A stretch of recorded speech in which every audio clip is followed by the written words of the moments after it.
fazia essas festas para poder ir pegando material e chantageando as pessoas. Pode ser até que seja tudo filmado. É o Epstein do Brasil. É o Epstein do Brasil. Ele foi filmando tudo. Caramba, que coisa. O Epstein pegou todo mundo, né? Pegou até o príncipe lá, né? O Epstein, ele foi extremamente inteligente no sentido de armar...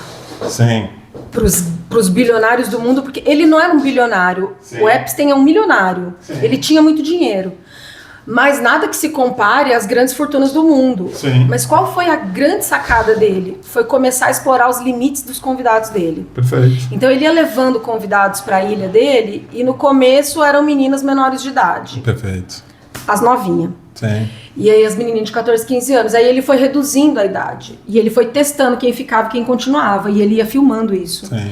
E aí eles começaram com tortura. E aí quem ia ficando e tudo sendo filmado. Então, existem e-mails, por exemplo, dele chantageando o Bill Gates. Sim. Porque tem um e-mail do Bill Gates que ele tá pedindo uma medicação que ele quer dar pra esposa dele, na surdina. Entendi. E aí ele fala, não, tudo bem, eu vou arrumar, mas aí eu vou mandar aquelas fotos também, aquelas imagens do seu Bilal todo zoado, entendeu? E aí 2 semanas depois tem uma doação milionária da Fundação Bill Gates pro MIT em nome do Epstein. Que coisa. E aí ele foi enredando todo mundo, então ninguém mais pegava ele. Ninguém pegava. Nem o FBI. Ele prendeu, literalmente prendeu o rabo de todos, né? Mas é engraçado, né, Camila, que tem um grande desvio de caráter nessa situação toda, nos abusadores de uma maneira geral, né? Nesse caso do Epstein, agora no caso do Vorcaro, né? É poder, é dinheiro, é capital. Sim. E o capital compra quem quer que seja, inclusive os políticos. A gente critica muito político. Político não, ele faz parte dessa cadeia, eu sempre falo isso. Predatória. O político só é de nós, político é povo, né? Se a gente critica político, nós estamos criticando a nós próprios. Se a gente está brigando, nós estamos brigando conosco.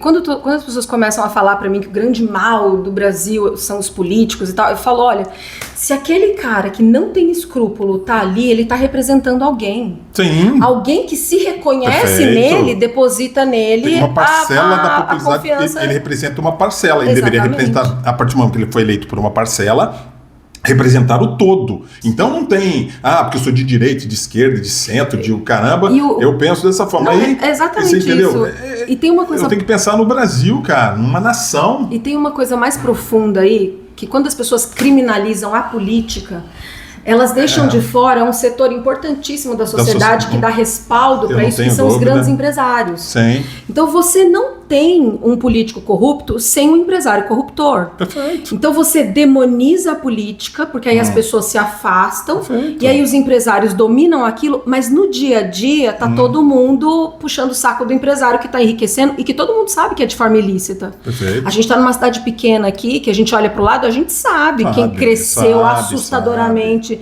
de patrimônio numa gestão tal, quem que vai sendo laranja, e aí no dia a dia as pessoas estão ali, né, puxando o saco, dando tapinha nas costas, e aí vira pra mim e fala, porque você é do PT. Eu falo, amiga, eu te conheço. Eu sei de onde veio sua fortuna nos últimos anos, entendeu? Eu conheço seu passado, né? Então, Camila, o meu programa aqui, não sei se você já viu alguns, né? A minha audiência dá umas 6 pessoas, mais ou menos. Hoje Meus pais inclusos. Os seus pais, seu pai. O seu pai sempre comenta, a mãe também comenta, é bacana, né? Eu preciso desse feedback, eu preciso desse retorno, né? Para que eu possa melhorar, né? Então, a ideia desse programa sempre foi, no início, tratar de assuntos aleatórios, mas assuntos aleatórios muito abrangentes. Eu não quero tratar de futilidades. E a gente acabou derivando por um celeiro assim, de tratar de pessoas, de comportamento. Porque tudo é comportamento, Sim. Tudo tem um fator humano Sim. ali, né? Tudo. Nós estamos falando de político, tem fator humano. Estamos falando de ladrão, tem fator humano. Estamos falando de abusador, tem fator humano. Sim. Nós estamos falando do capital, disso.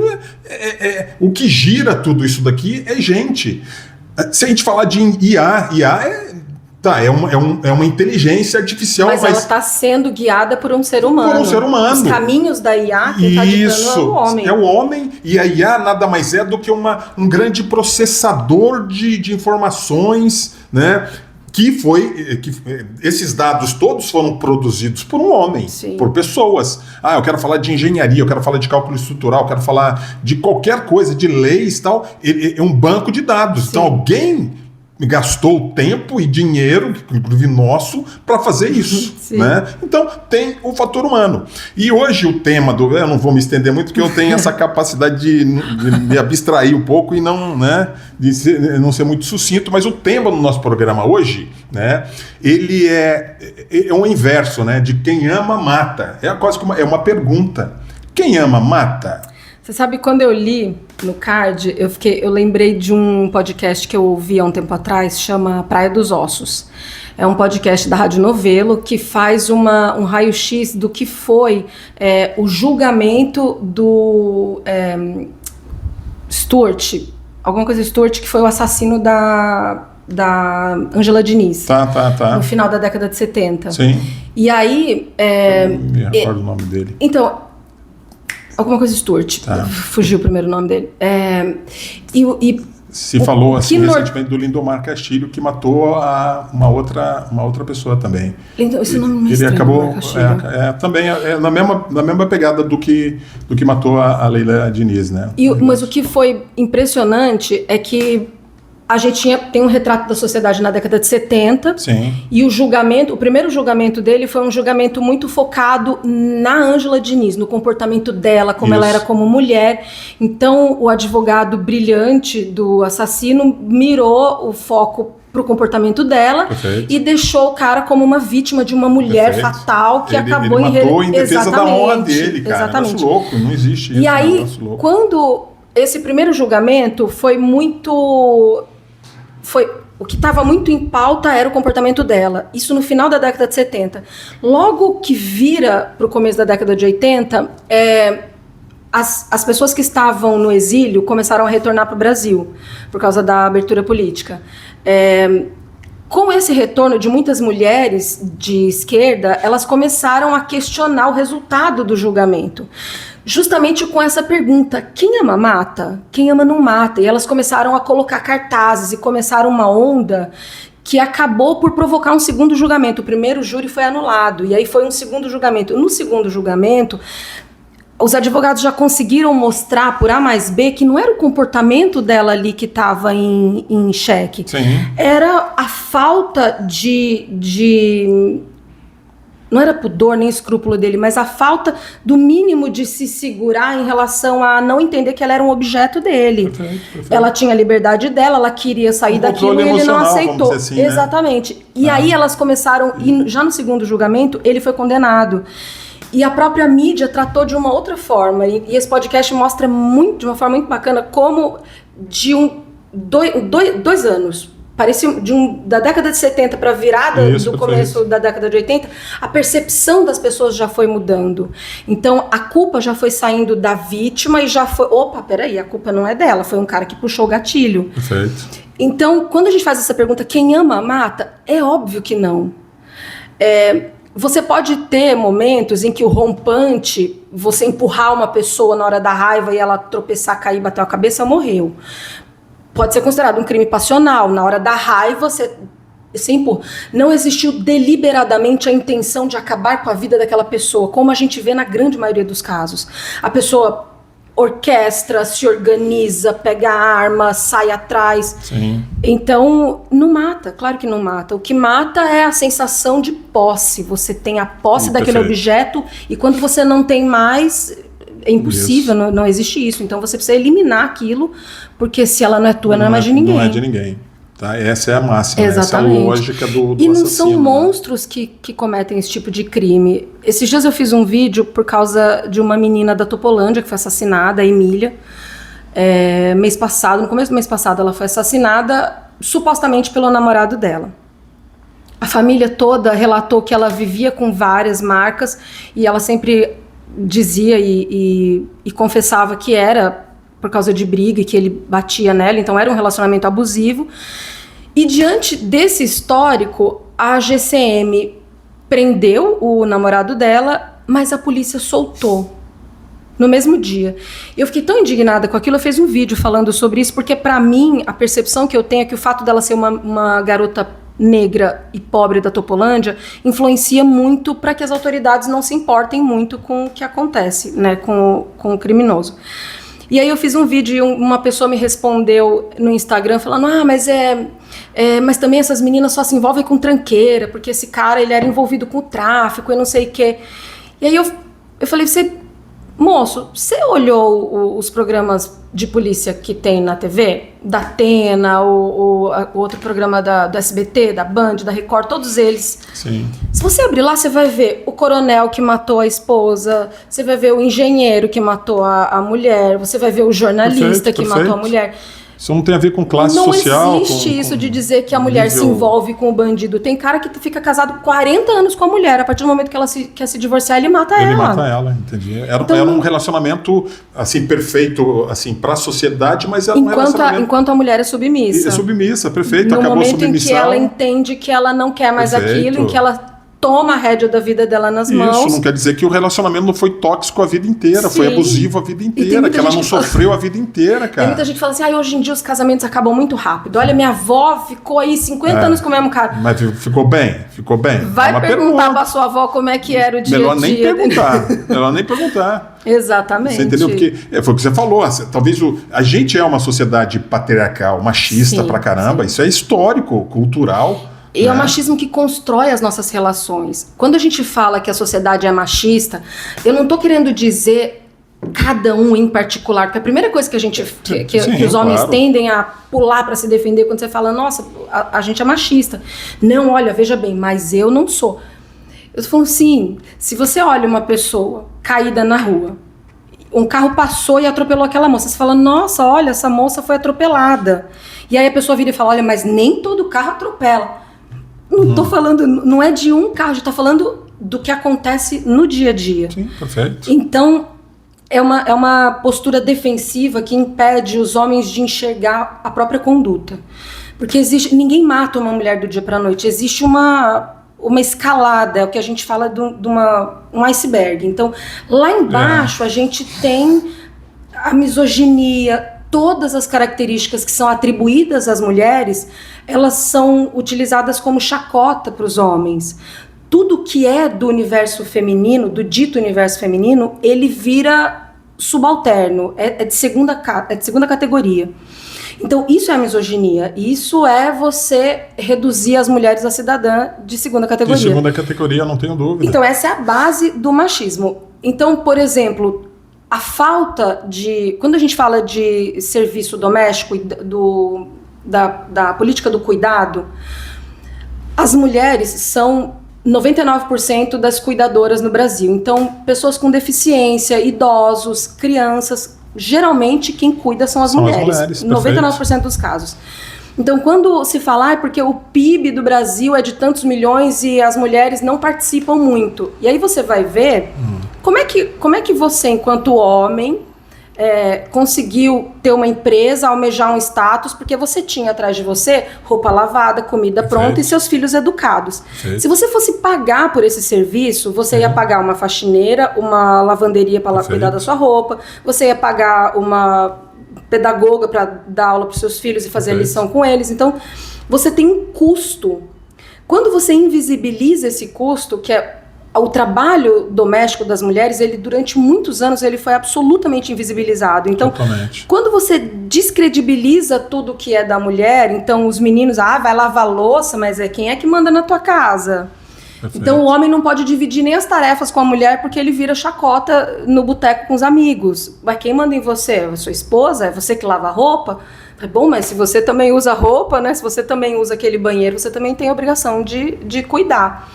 Então, a questão dessa invisibilização de tudo que é feminino, de tudo que é trabalho dito de mulher, tá lá na base, né? Então é o asco, a ojeriza ao que é da mulher, ao que a mulher faz. E aí você tem um pouquinho mais pra cima a normalização da misoginia. Então é muito normal você ver um garoto em sala de aula zombar de uma menina porque ela é uma menina, fala, ih, mulherzinha, chuta fraco, mulher não sabe matemática. E aí o professor não se importa de repreender e falar, não fale desse jeito. E aí, assim, a questão da mulher e da matemática. Até o 5º ano, por exemplo, as meninas são as pioneiras nas notas de matemática na sala. Perfeito. E isso se inverte depois por causa do bullying. A partir do 6º ano, as meninas vão fingindo que não sabem, isso, porque senão ela vai virar nerd. Exatamente, a sabichona, você é a nerd. Então, uma característica que para os meninos é exaltada, para as meninas vira motivo de chacota. Perfeito. Então, por exemplo, a Hedy Lamarr era uma atriz de Hollywood e é por causa dela que a gente tem hoje o Wi-Fi. Ela criou o primeiro algoritmo, o primeiro sistema de comunicação entre máquinas sem fio. Ninguém sabe disso. Não existe o Dia Internacional da Hedy Lamarr. A primeira programadora, quem primeiro criou um algoritmo e mandou para um computador foi uma mulher também. Então, a gente tem o sistema computacional tendo como base as mulheres. Isso é pouquíssimo falado. As pessoas não sabem disso. Então, você invisibiliza esse trabalho, aí depois você normaliza a violência, normaliza a chacota, que é o que a gente chama de misoginia. Perfeito. Então, hoje em dia, tem esses podcasts, os conteúdos que a gente chama de Red Pill, que são os homens que ficam ali o dia inteiro falando que mulher não presta, mulher que tem filho foge, não tá... Ah, você nunca ouviu falar? Não. Dê uma procurada nesse conteúdo. Ele começou a ficar famoso, esse conteúdo... Por que chama Red Pill? Você conhece o Matrix, né? Aquele filme da Matrix, que tem um momento que oferecem pro Neo a pílula azul, sim, que é para ele continuar naquele mundo de fantasia que não existe dentro da Matrix, e a pílula vermelha, que é para ele abrir os olhos e perceber a realidade no entorno dele. Sim. Então, esses homens, esse movimento masculinista começou a dizer que existe uma verdade, que as mulheres, elas precisam ser submissas porque os homens, como provedores, eles estão dentro de uma cadeia normal. E quando a mulher está ali vindo por cima, ela está subvertendo uma ordem e acabando com a normalidade. Então, estão acabando com as famílias, estão acabando com os valores. E esse conteúdo está sendo disseminado na internet por pessoas que têm milhões de seguidores e está arrebatando muito jovem. Então, um tempo atrás, tem um cara que ficou muito famoso com esse tipo de conteúdo que chama Thiago Schultz. O nome dele, o apelido dele virou Calvo do Campari. Vou falar do Calvo do Campari. Ele é um típico Red Pill. Sim. Todo o conteúdo dele é baseado em, mulher que bebe, não presta. Mulher que tem filho, foge. Mulher depois dos 40 anos, não presta. Tá solteira depois dos 40 anos, é porque aprontou a vida inteira, é rodada, homem não quer, sai fora. Esse tipo de violência, o dia inteiro, na cabeça dessa molecada, tá fazendo um grande desserviço. A violência entre os jovens contra a mulher tá crescendo demais por causa desses conteúdos. Então se fala muito hoje em dia em criminalizar esse movimento, em proibir que esse tipo de conteúdo, porque isso rende muito dinheiro para as plataformas. O ódio impulsiona. Impulsiona, sempre foi então assim. O discurso de ele tem muito mais visualizações, ele rende muito para o Facebook, por exemplo, rende muito para o YouTube. Perfeito. E a partir do momento que você criminaliza esse tipo de movimento, porque ele gera uma violência como resposta, né? Os índices de feminicídio alarmantes não são à toa, né? Existe uma raiz disso. E muito desse movimento de ódio à mulher. E aí, por último, nesse topo, tem a violência física, a violência emocional, e aí o feminicídio. Então é um crescente, né? Você cresce a vida inteira percebendo que a mulher não vale, que a mulher não presta, então, né, dá um tapa. Perfeito, perfeito. E esse ganho que as mulheres teve, essa libertação toda a partir de 1969, Woodstock, aquela coisa toda, né, dessa emancipação, da queima do sutiã, aquela coisa toda.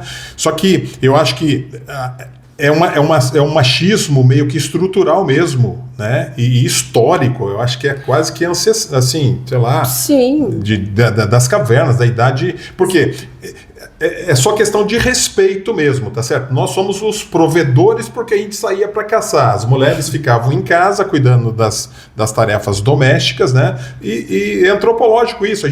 As mulheres talvez sejam muito mais detalhistas, que a gente não tem. Eu não consigo achar um sabonete em cima da pia da minha. A Carol fica, pô, pai, tá aqui, né? Manobrar carro. Então tudo isso tá nesse contexto de a gente ter saído e tal. Mas eu acho que o princípio de tudo isso daí é o respeito, né? O respeito à pessoa. Eu sempre costumo dizer, não foi eu que disse isso e tal, todos os homens respeitariam todas as mulheres quando ele pensasse que ele tem uma mãe. Ele não é filho de chocadeira. Mesmo se a mãe dele morreu no parto, foi criado por uma pessoa que talvez tivesse maltratado ele, aí ele pegou uma raiva ali, sei lá. Mas não tem nada a ver. Ele nasceu de uma mulher, cara. Ele é fruto de uma mulher. Ele precisa de uma mulher para vir ao mundo. Mas tem uma frase, o Emicida tem uma frase numa música dele, que ele fala assim, vou citar, não literalmente, mas ele fala, eu tô na rua citando Malcolm X, mas eu não lavo a louça para ajudar minha mãe. Então, mesmo a gente partindo dessa coisa de todos os homens têm uma mãe, qual é a forma que você trata a tua mãe? E às vezes acontece da mãe educar as crianças dessa forma sexista. Então, o menino não lava a louça, o menino não ajuda dentro de casa, mas a menina vai lá. Muitas meninas largam a escola porque estão ajudando dentro de casa, e o menino não. Mas ainda é um conflito de gerações, né? Os nossos pais ainda, a gente está na faixa aí de 50, 60 anos. Os nossos pais pais e mães tiveram esse comportamento. Então, ao mesmo tempo que houve essa revolução toda, né, ainda tem alguma coisa muito forte, um freio de mão muito grande puxando para lá, e depois é natural que isso... Existe toda vez que você faz um movimento de avanço num sentido, você tem um retorno na direção contrária. Sim. Então, a partir de uma onda conservadora que veio uma corrente de retorno ali. Não, aqui não tá errado, vamos retornar isso aí. Exatamente. Então, como você citou a revolução sexual no final da década de 60 aí, existem três momentos do movimento feminista que são bem impactantes. O primeiro foi o movimento sufragista lá nos Estados Unidos, que queria direito que as mulheres votassem. Então esse movimento foi importante porque colocou as mulheres como cidadãs, que antes elas não eram. Não votavam, seu marido representa você não precisa abrir a boca. O segundo momento foi tomar a sexualidade das mulheres nas mãos delas. Então, eu também sinto prazer, eu tenho direito ao meu corpo, e eu não vou fazer sexo só para procriar. Então, esse movimento revolucionário da década de 60 também criou, na década de 70, um movimento na direção contrária, que eram aquelas mulheres de avental, fazendo comida em casa, e falando, não, isso não é para mim. Hoje em dia, a gente vê o terceiro momento dessa revolução feminista, a gente vê que foi as mulheres brancas indo a trabalhar. É importante dizer isso, porque todo mundo fala, quando as mulheres saíram para trabalhar, as mulheres brancas saíram para trabalhar, porque as negras já trabalhavam há 400 anos atrás. Mas quando as mulheres brancas vão para o mercado de trabalho e começam a chefiar famílias, você também tem um movimento oposto de homens que não aceitam esse tipo de liderança feminina. Há 2 meses, um servidor do Cefet, que é um instituto tecnológico do Rio de Janeiro, matou a superior dele porque ele não aceitava receber ordens de uma mulher.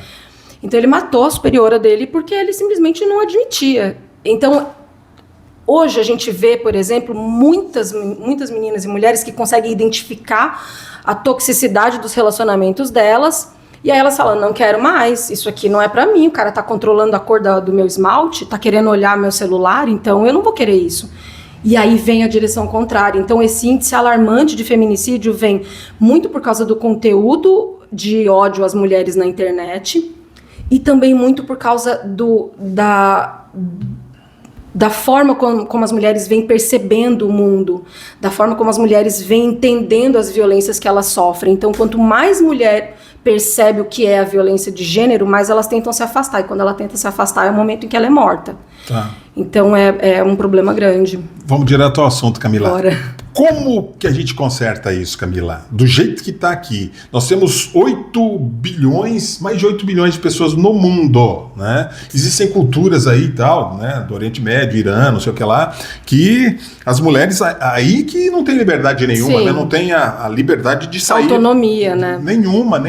Então, essa menina que foi prêmio Nobel da Paz mesmo, né? Acho que foi presa, torturada, é um negócio louco pra caramba. A Malala? Isso, a Malala ela levou um tiro na cabeça porque lutava pelo direito das meninas irem pra escola. Irem pra escola, olha só que coisa louca, cara. Então, pleno século XXI, cara, a gente tá em 2026, cara. Então, como que conserta isso? Ou não conserta? Conserta. A primeira coisa é o enrijecimento das leis. Então, eu estou dizendo, por exemplo, para mim, crime contra a mulher deveria ser inafiançável. Você não pode atentar contra uma mulher, entrar por uma delegacia, prestar depoimento e sair porta fora. E isso existe. Se você não foi preso em flagrante, você presta depoimento e sai. Então, a semana passada, por exemplo, um homem de 75 anos foi acusado por uma menina de 12 anos de cometer estupro. Ele foi à delegacia, prestou depoimento e saiu. Só que existe na jurisprudência, a palavra de uma vítima, principalmente criança, você não precisa de evidência, você não precisa de uma prova cabal. A fala daquela criança já é uma evidência, já é uma prova. Porque você tem uma psicóloga ali que vai entender se ela está inventando, se ela está mentindo. Exatamente. Avaliar se ela está mentindo ou não, então, se ela está inventando. Exatamente. Poderia acontecer, né? Mas então, para mim, a primeira coisa é crimes contra a mulher ser inafiançável. Sim. Você não pode sair porta fora da delegacia depois de ter atentado contra uma mulher, mesmo tentativa de homicídio. Tem gente que tem uma tentativa de homicídio e sai com tornozeleira. Não, tem que ficar preso. A segunda coisa é a educação. E eu não digo a educação só de crianças, a educação formal na escola. Tem muitos pais que precisam ser educados. Na verdade, 90% dos pais precisam ser educados para depois... Perfeito. A gente educa os filhos para depois eles educarem os pais. Eu era professora e eu exonerei da sala de aula muito por causa da dificuldade de lidar com os pais das crianças, não com as crianças. Perfeito. Então, você vê crianças de 5 anos reproduzindo ofensas dentro de sala de aula, você percebe nitidamente que ele está reproduzindo o que ele viu dentro de casa. Exatamente. Então, a educação, essa coisa de você... Não tem educação em casa, não. Botar o menino para lavar louça, porque as pessoas não colocam os garotos para lavar louça. É uma coisa tão besta, mas se você pensar, a primeira coisa que a menina aprende a fazer dentro de casa é ajudar a lavar louça e ajudar a varrer a casa. Os meninos não. Então você precisa fazer essa divisão igualitária de tarefas, porque o feminismo, ao contrário do que muita gente fala, o feminismo ele prega a igualdade de direitos. Que tipo de direito? Direito econômico, social e político. Direito social é o direito de você se vestir do jeito que você quiser. Você não precisa só usar saia. Você não precisa ter cabelo comprido. As mulheres podem cortar o cabelo curto. As mulheres podem usar short. Porque antigamente isso era considerado de menino. Então, isso são os papéis sociais, né? Tem o papel social da menina e o papel social do menino. Então, você dizer que eles têm direitos iguais é que ambos podem fazer isso, ambos podem desempenhar esses papéis. Você pode ser bombeira e você pode ser bombeiro. Inclusive, se você buscar na internet e digitar no Google bombeiro, você vai ver a imagem de um cara viril entrando no fogo. É um herói, né? Uma imagem de alguém corajoso. Isso. E aquelas características virtuoso, né? São diretamente ligadas à qualidade da profissão dele. E se você digita bombeira no Google, você vai ver uma mulher sexualizada com uma mangueira na mão, com uma carinha sedutora. Então, isso é igualdade de direitos sociais. É você poder ser uma bombeira sem que as pessoas sexualizem você por isso. E parece uma bobeira, mas o quanto de jornalistas mulheres ouvem besteira nos vestiários, nos campos de futebol. Então, ela também tem direito de estar lá como repórter e não como uma mulher que está ali querendo caçar. Exatamente. Então, esse é o direito de você desempenhar um papel social que você quiser. O direito econômico é aquele mais básico, né? Se você desempenha a mesma função de um homem, você tem que ganhar a mesma coisa que ele, o que hoje ainda não é realidade. 30% das mulheres que desempenham a mesma função de homens têm 30% do salário menor. Sim. Então esse é o direito de igualdade econômica. E o direito de igualdade política é isso, é da gente poder ser eleita, é da gente poder falar e ter voz. Perfeito. Isso é o feminismo. Não tem nada a ver com sovaco peludo, não tem nada a ver com odiar homens, não tem absolutamente nada a ver com isso. O Mário Sérgio Cortella tem uma fala muito bacana que ele fala assim, o contrário do machismo não é feminismo. O contrário do machismo é a inteligência. Porque o machismo é a máxima de que as mulheres são subalternas. Perfeito. Então, isso é burrice. O oposto disso é a inteligência. O feminismo não é o oposto de machismo. O feminismo prega a igualdade de direitos. Prega o direito que a mulher tem de optar por ficar em casa e cuidar da casa enquanto o marido vai trabalhar. Adoraria que o meu marido ganhasse na Mega Sena amanhã para eu ficar em casa e não ter que trabalhar mais. E aí é uma opção sua. Você pode não querer aquilo em qualquer momento. Então, tem muita mulher que fala, eu fico em casa, eu cuido do meu filho e eu não sou menos mulher por isso. Não, as feministas lutam para você ter o direito de ficar em casa se você quiser. E se você quiser estudar e trabalhar, você também tem esse direito. Então, é só isso. Não é o oposto do machismo. O feminismo não prega o ódio aos homens de forma alguma. E o feminismo entende também que os homens também sofrem muito por causa do machismo. Os homens têm uma dificuldade imensa de expressar sentimentos. E aí vai desembocar no alcoolismo, porque o cara não consegue conversar, o cara não consegue falar o que ele está sentindo. E aí aquilo vai sufocando, desemboca em alcoolismo. O índice de suicídio, 70% dos suicidas são homens. Então são pessoas que não conseguem lidar com frustração, com tristeza, com dor. A mulher não, a mulher desde cedo sabe que você tá triste, vem cá me dá um abraço. O homem não, engole esse choro. Não quero ver você triste, o homem não chora. E aí você vai engolindo aquilo e uma hora vem pra fora, isso né? É uma coisa que vem, é histórico, né? É cultural, é uma série de situações. Camila, prazerzão conversar com você, cara. Eu agradeço. Eu quero gravar, já tá marcado, eu quero gravar um outro programa com você pra gente tentar entrar na raiz filosoficamente dessa violência toda e dessa diferença toda, desse ódio, desse amor extremo, né? Já posso dar um spoiler pra você. Isso. Quando o homem começou a domesticar a cultura, o cultivo de alimentos, ele começou a perceber que a terra fazia diferença. Ele precisava ter terra para plantar. Enquanto ele só coletava, ele coletava aqui, estava beleza. Saía, coletor e caçador. Ele era nômade. Quando ele se assentou e depois de uns bons milhares de anos, décadas, ele começou a plantar, ele percebeu que ele precisava ter terra. Quanto mais terra ele tinha, mais ele plantava. E aí, quando ele morresse, para quem que ele ia deixar aquela terra? Então, o conceito de que eu preciso deixar para o meu filho, a propriedade privada virou a raiz dessa coisa de você precisa ter um filho meu, porque eu não vou deixar as minhas terras para um filho que não é meu. Aí é que começa tudo, mas aí já é uma outra história. Perfeitamente, legal, show de bola. Então, hoje vocês perceberam que eu tocou uma câmera só, o meu operador, né? Ele trabalha comigo, né? Engenheiro também, então teve que sair, não teve como ele fazer pra gente. Mas eu acho que nem por isso perdeu a qualidade, porque o importante é o conteúdo, né? O conteúdo ele continua da mesma forma. Então eu agradeço vocês, eu volto com a Camila, né? Vou continuar a gravação aqui e para a gente entrar nesse nascedouro. Eu queria meio que filosoficamente saber de onde vem. Filosoficamente, né, Thomas Hobbes diz que o homem é o lobo do homem. Né? E outras correntes, algumas dizem que o homem tem bondade no coração. Né? Que a sociedade o corrompe. Que a sociedade o corrompe, e outros que ele tem a chama do mal aqui, ele luta com essa chama assim constantemente. O homem enquanto humanidade, tá certo? Né? E é por isso, já que a gente é uma sociedade machista, acaba essa violência aflorando muito mais nos homens.